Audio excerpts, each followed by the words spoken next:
इससे बड़ा शॉक और क्या हो सकता है कि आपके फ्रेंड की डेथ हो जाए, और वो भी ऐसी हालत में जब वो आपकी तरफ देखकर चिल्ला रहा हो हेल्प हेल्प, और आपको लगे कि वो आपके साथ मजाक कर रहा हो। विलियम की मौत कुछ ऐसी ही हुई थी जब 4 दोस्त पूरी गए थे घूमने। विलियम की लाश 24 घंटे के बाद समंदर के किनारे पर मिली। शरीर पूरी तरह से डिकम्पोज्ड हो गया था।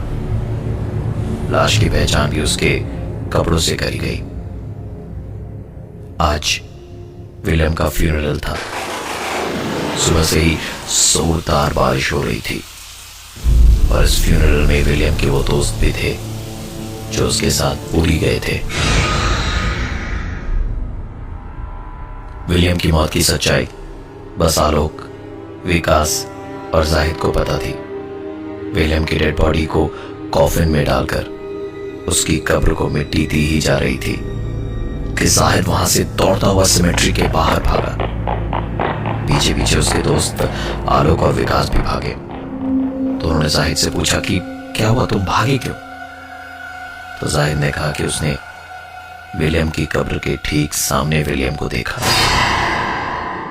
आलोक और विकास को लगा कि शायद ये सब एक दोस्त की मौत के सदमे से हुआ है, पर ऐसा था नहीं, क्योंकि उस रात हुई वो घटनाएं जहां विलियम जाहिद को एक नहीं दो नहीं बल्कि बार बार दिखाई दिए। फ्यूनरल से लौटकर जाहिद जब सोने गया तो उसका फोन बजा। कॉल विलियम के नंबर से था। जाहिद ने तुरंत फोन उठाया। दूसरी तरफ से सिर्फ एक ही आवाज सुनाई दी। जाहिद ने तुरंत फोन लाइन डिस्कनेक्ट कर दी, और फोन डिस्कनेक्ट करने के बाद उसे ख्याल आया कि विलियम का ये नंबर तो उसके फोन के साथ पानी में डूब गया था, जो लाश के साथ बरामद ही नहीं हुआ। तो फिर उसके नंबर से फोन कैसे आया? एक अजीब सी कश्मकश में था जाहिद। वो उठकर बाथरूम में गया अपना चेहरा धोकर। उसने जैसे ही अपना चेहरा उठाया, आईने में उसे उसके ठीक पीछे विलियम खड़ा हुआ दिखा। उसने पलटकर देखा तो विलियम तो नहीं था, पर उसकी मौजूदगी का एहसास जरूर हो चुका था, क्योंकि विलियम बात बात पर अपने गले को साफ करता था। और वही आवाज जाहिद ने अपने बाथरूम में भी सुनी। जाहिद भागता हुआ कमरे में गया और अपने दोस्त आलोक को फोन किया और उसे सारी बात बताई। आलोक और विकास दोनों एक साथ थे इस वक्त।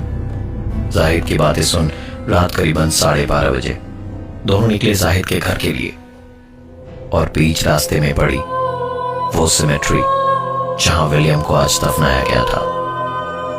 आलोक और विकास हल्के नशे में थे, और सिमेट्री को पार करते वक्त न जाने क्या ख्याल आया कि दोनों ने सोचा कि क्यों न एक बार विलियम की कब्र से होते हुए गुजरे।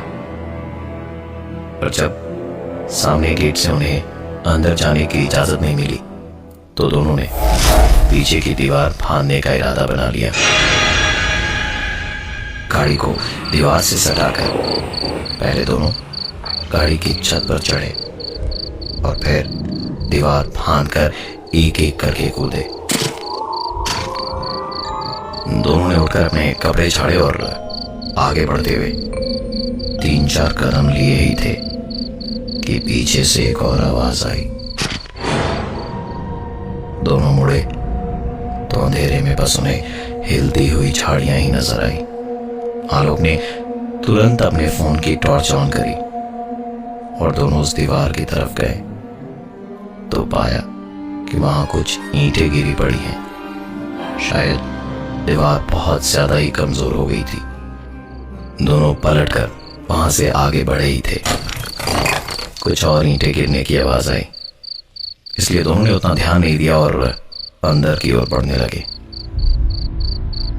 आज दिन से बारिश होने के कारण मिट्टी बहुत गीली हो गई थी, इसलिए वहां चलने में बहुत मुश्किल हो रही थी। घनघोर अंधेरे में सिर्फ झिंगुर की आती हुई आवाजें और चारों तरफ कब्र ही कब्र इस माहौल को और भी डरावना बना रही थी। आलोक और विकास चलते चलते अचानक रुक गए, क्योंकि उन्हें ऐसा लगा जैसे कोई उनके ठीक पीछे पीछे चल रहा हो। पीछे की तरफ पलटने ही वाले थे कि दोनों ने एक आवाज सुनी, पीछे मत देखना। इस वक्त वहां आलोक और विकास के अलावा ये तीसरा कौन था जिसकी उन्होंने आवाज सुनी थी? ये जानने के लिए डरे डरे से दोनों पलट ही रहे थे कि उनके ठीक सामने से एक आवाज उन्होंने सुनी। ओ हेलो जेंटलमैन, आप दोनों इतनी रात में यहाँ क्या कर रहे हो? किधर से आए? आलोक और विकास के सामने एक 30-35 साल का लड़का था, जो शायद यहाँ का चौकीदार था। आलोक ने कहा कि हम यहाँ भूत देखने आए और दीवार फांद कर आए हैं। और कुछ? सुनकर उस चौकीदार ने कहा, वाह, तो आपका काम तो बहुत आसान हो गया।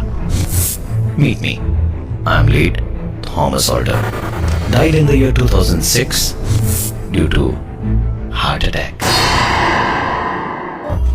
आलोक ने कहा, ओ, आप लेट थॉमस ऑल्टर हैं? तो मैं लेट आलोक और ये मेरा दोस्त लेट विकास। सुनकर थॉमस ने पूछा, तो आप दोनों मरे कैसे? आलोक ने जवाब में कहा, हम यहाँ अभी दीवार से कूदे और कूदते के साथ ही हम दोनों की मौत हार्ट अटैक से हो गई। बाय द वे, आप अगर लेट थॉमस हैं तो आपकी कब्र भी तो यहीं कहीं होगी। थॉमस ने कहा, चलो दिखाता हूं। आलोक और विकास, जिन्हें भूत प्रेतों में बिल्कुल भी विश्वास नहीं था, बेखौफ थॉमस के पीछे पीछे चल पड़े। कुछ दूर चलने पर सामने थी एक कब्र, जिसकी पत्थर पर लिखा था, let Thomas Alter rests here since 2006। ये देखते ही आलोक और विकास के हाथ पैर ठंडे तो हुए, पर वो अभी भी मानने को तैयार नहीं थे। थॉमस ने कहा, चलते चलते थक गए होंगे, आप दोनों की तो सांसें भी फूल रही हैं, थोड़ी देर मेरी कब्र पर बैठकर रेस्ट कर लो। और इतना कहते कहते थॉमस अपनी ही कब्र के ऊपर बैठ गया। थॉमस को बैठा देख विकास और आलोक ने भी हिम्मत दिखाई और उस कब्र के ऊपर बैठ गए। कब्र के ऊपर बैठे ही थे कि अंदर से उन्होंने एक आवाज सुनी, जैसे कोई अंदर से कब्र को खुरच रहा हो। तीनों एक झटके से खड़े हुए तो आवाज बंद हुई। थॉमस, जो अब तक खुद को भूत बता रहा था, इस तरह की आवाज सुन वो खुद थोड़ा डरा हुआ सा था। तीनों अभी अभी उनके साथ हुए हादसे को लेकर बात कर ही रहे थे कि सामने से एक लड़की आई। उसने थॉमस से पूछा कि मिसेस डिकोस्टा की कब्र किधर है? सुनकर थॉमस ने बोलना शुरू किया, यहां से स्ट्रेट, फिर सामने दीवार से बाईं तरफ घूमकर छठी कब्र, वही मिसेस डिकोस्टा जिसकी मौत हार्ट अटैक से हुई थी। सुनकर उस लड़की ने कहा, यस, और वो आगे की ओर बढ़ चली। आलोक और विकास ने थोड़ा डरते डरते पूछा, इस बार अगर तुम सच में भूत हो तो फिर ये बताओ कि विलियम की कब्र कहाँ है, जिसे आज दोपहर ही यहां दफनाया गया था। सुनकर थॉमस ने जवाब दिया, वही विलियम जो पानी में डूबकर मरा। तुम लोग बचा सकते थे, पर तुमने उसकी मौत को भी मजाक में ले लिया। मेरे साथ चलो, मैं दिखाता हूं तुम्हें विलियम की कब्र। कब्रिस्तान में अब नहीं रहा रात का सन्नाटा और ना ही झिंगुर की आवाज। बस सर्द हवाओं के साथ जैसे जैसे वो कब्रों को पार कर आगे बढ़ रहे थे वैसे वैसे आ रही थी आवाजें। अचानक ये सारी आवाजें बंद हो गई और जिस कब्र के सामने वो खड़े थे वो थी विलियम की कब्र। और यहाँ सिर्फ एक ही आवाज आ रही थी। विलियम की मौत डूबने से हुई थी और वही आवाज वो वहां सुन पा रहे थे। इसका मतलब ये कि विलियम की कब्र तक पहुंचने से पहले उन्होंने जितनी भी आवाजें सुनी थी वो उन कब्र में लेटे लोगों की जिंदगी के कुछ आखिरी लम्हों की आवाज थी। ये सारी आवाजें आलोक, विकास और थॉमस तीनों ने साफ साफ सुनी थी और उनके चेहरे का रंग पीला पड़ गया था। डर के मारे तीनों ने भागना शुरू किया।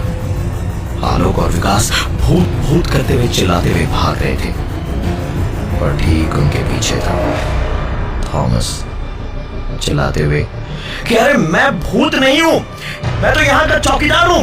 मैं तो यूं ही तुम दोनों को डरा रहा था। मुझे क्या मालूम था कि मैं खुद डर जाऊंगा यार। रात के अंधेरे में भागते भागते आलोक और विकास कहीं खो गए और सेमेट्री के दरवाजे तक वहां अकेला पहुंचा सिर्फ चौकीदार। थॉमस यहां 5 सालों से काम कर रहा था पर उसने आज से पहले कभी भी इस तरह की चीज यहां कब्रिस्तान में ना तो देखी और ना ही सुनी थी।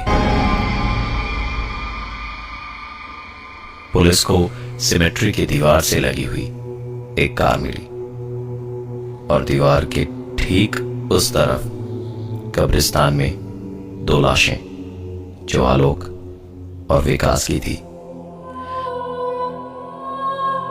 पुलिस की पोस्टमार्टम रिपोर्ट से पता चला कि दोनों की मौत हार्ट फेल होने की वजह से रात 1:10 से 1:15 के बीच हुई थी। अगर दोनों की मौत 1:10 से लेकर 1:15 के बीच हुई तो फिर थॉमस देर रात तक जिनके साथ था वो क्या थे और कौन थे?